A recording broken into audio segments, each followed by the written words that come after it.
నమస్తే, welcome to big Telugu TV. ప్రస్తుతం మనతో పాటు ఉన్నారు ప్రొడ్యూసర్ రాహుల్ అయ్యర్ గారు. నమస్తే అండి.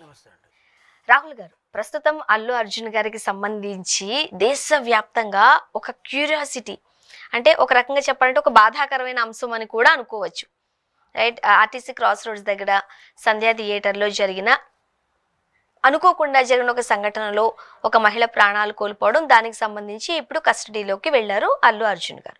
ఫస్ట్ ఆఫ్ ఆల్ ఏం చెప్తారు? బేసికల్గా నేను ఒక 2-3 డేస్ బ్యాక్ కూడా ఈ ఇంటర్వ్యూకి నేను చెప్పాను అనమాట. సో నేను అల్లు అర్జున్ గారిది తప్పు లేదా ఆ యాజమాన్యాన్ని తప్పు అనడం కన్నా కూడా బేసికల్లీ అక్కడ జరిగిన సంఘటన ఏంటి, వాళ్ళ ప్రాణాలు పోవడం.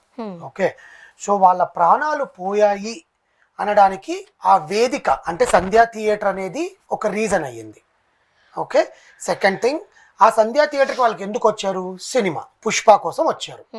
సో పుష్ప కోసం వచ్చినప్పుడు ఆ పుష్ప అనే సినిమా కూడా దానికి ఒక రీజన్ అయ్యింది. ఎవరిని చూడడం వల్ల వాళ్ళకి ఆ తొక్కిసలాట జరిగింది అనేది అల్లు అర్జున్ గారు ఆ టైంలోకి రావడము, ఆ టైంలో అక్కడ ఉండే విట్నెసెస్ కూడా ఇప్పుడు సేకరించారు చిక్కడపల్లి పోలీస్ స్టేషన్లో. వాళ్ళ చేత కూడా స్టేట్మెంట్స్ తీసుకున్నారు చిక్కడపల్లి పోలీస్ స్టేషన్లో.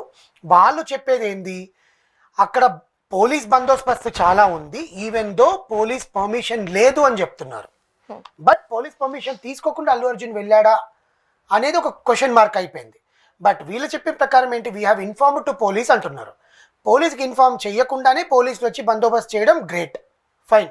ఎందుకంటే ఒక పెద్ద హీరో వస్తున్నాడు, సినిమా రిలీజ్ అయింది, సినిమా ముందు రోజు ప్రీమియర్స్ బాగా హిట్ అయింది, పక్క రోజు రిలీజ్ అయింది, సో వస్తున్నాడు కాబట్టి పోలీస్ బందోబస్తు చేశారు. కానీ పోలీస్ బందోబస్తు కూడా తట్టుకోలేని జనం అక్కడ ఉన్నప్పుడు బౌన్సర్స్ ఎవరు లేరంట ఆయన పక్కన. వాళ్ళు చెప్పిన విట్నెస్ చెప్పింది ఇది. సో ఇన్నాళ్ళు ఒక డ్రామా నడిచింది అక్కడ.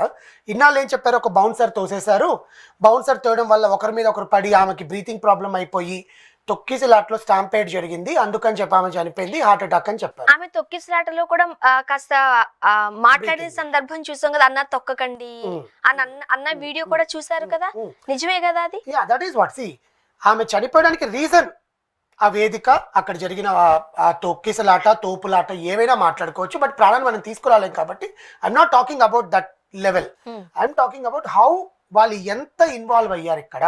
ఇప్పుడు అల్లు అర్జున్ గారిని అరెస్ట్ చేయాలి అంటే ఇంత ఇన్వాల్వ్ అయితే తప్ప అల్లు అర్జున్ గారిని తీసుకోపోరు కదా. అరెస్ట్ అన్నట్లేదు, ఇక్కడ విచారణ కోసం పిలిచారు, కస్టడీలోకి తీసుకున్నారు. తీసుకున్న తర్వాత ఇప్పుడు నాంపల్లి కోర్టులో హాజరుపరుస్తారు. ఉస్మానియా హాస్పిటల్లో వైద్య పరీక్షలు చేసిన తర్వాత, అంటే లేటెస్ట్ ప్రాసెస్ తర్వాత అది నాంపల్లి కోర్టులో జడ్జి గారి ముందు హాజరుపరుస్తారు.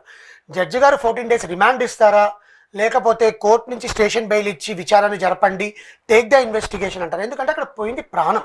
అంటే వీళ్ళు పెట్టిన సెక్షన్లు కూడా ఏంటి, 105, 1181 R/W BNS భారతీయ న్యాయ సంహిత చట్టం ప్రకారం, పీనల్ కోడ్స్ ప్రకారం 105 అనేది ఏంటంటే ఇంటెన్షన్గా నువ్వు ఒక ప్రాణానికి తీసేలాగా నువ్వు ప్రవర్తించావు, ఇంటెన్షన్ టు కాజ్ డెత్, అది 105.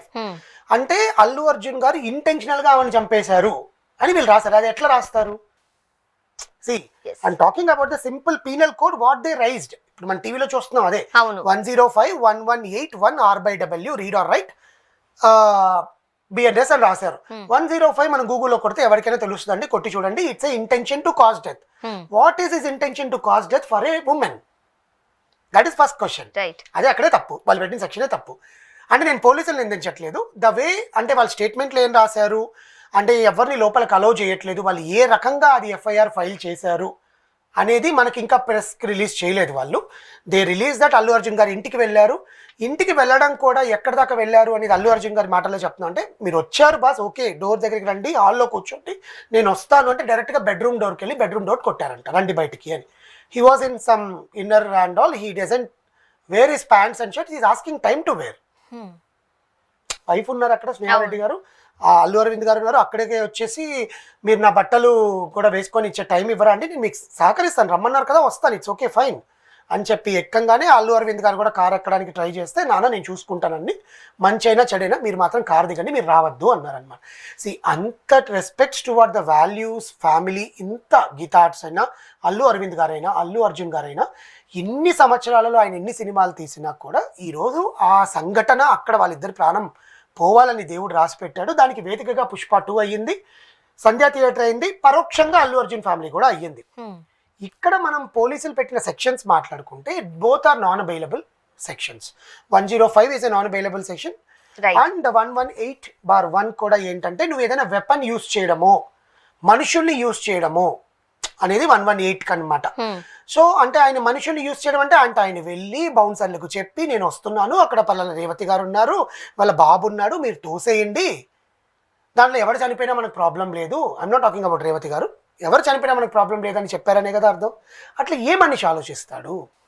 ఇప్పుడు పోలీసులు అతన్ని విచారించుకొని తీసుకొని వెళ్ళాడా, కస్టడీలోకి తీసుకున్నారా, లేకపోతే అక్కడ కూర్చోబెట్టి మాట్లాడతారని అన్నీ పక్కన పెడితే అట్లీస్ట్ ఇప్పుడు నేను వెళ్ళి కంప్లైంట్ ఇచ్చాను, నా భార్య చనిపోయిందండి, నా బిడ్డ చనిపోయారు, ఆ తొక్కేసులు అట్లా జరిగింది, దానికి అల్లు అర్జున్ గారు రావడమే కారణము అన్నప్పుడు ఆయన సినిమాకి ఆయన రాకపోతే ఇంకెవరు వస్తారు?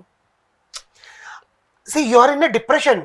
భార్య, కుటుంబంలో భార్య పోయింది, కొడుకు పోయాడు, ఎవ్వరు ప్రపంచంలో ఏ దేవుడు కూడా నీకు మళ్ళీ తీసుకొచ్చి చూద్దాం ఏం జరగబోతుంది. థ్యాంక్ యూ సో మచ్ అండి.